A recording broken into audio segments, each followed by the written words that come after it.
5 முயல்களையும் collect செய்து விட்டாருங்க விஷ்ணு.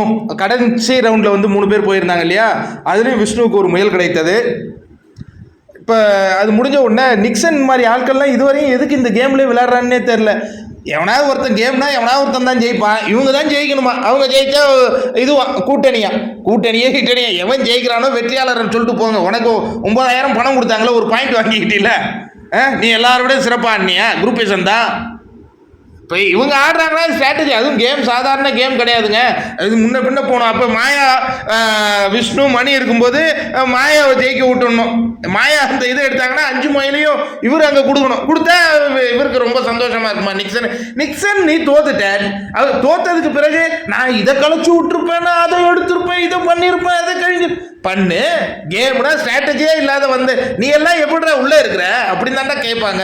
உடனே விஜய் வருமா, மக்கள் பார்த்துக்கிட்டு இருப்பாங்களாம், மக்கள் பார்த்துக்கிட்டு தான் இருப்பாங்க. அப்போ எல்லா கேம்லேயும் நான் ஸ்ட்ராட்டஜியே இல்லாத விளையாடிட்டு இருப்பேன், முயலெல்லாம் எடுத்துன்னு போயிடுங்க, டிக்கெட் டு பினாலியில் நீங்களே பாயிண்ட்ஸ் எடுத்துன்னு போயிடுங்கன்னு கை கட்டிட்டு இருக்கிறவங்களுக்கு மக்கள் ஆதரவு கொடுப்பாங்க. இந்த மாதிரிமே எலிமினேட் ஆன என்ன பண்ணுவீங்க? அது குட் கேம் தான். விஷ்ணு பிடிக்காதவங்களுக்கு விஷ்ணு ஜெயிச்சது பிடிக்காத இருக்கும். அது அந்த வீட்டில் இருக்கிறவங்களுக்கு இருக்குது. ஆடியன்ஸ் சைடில் ஒரு யார் கேமில் ஜெயிக்கிறானோ வெற்றியாளர், அவ்வளோதான். இப்போ நிக்சனே 9,800 வெற்றியாளர் அவர் தான், பாயிண்ட்ஸில் கொடுத்துட்றோம்ல.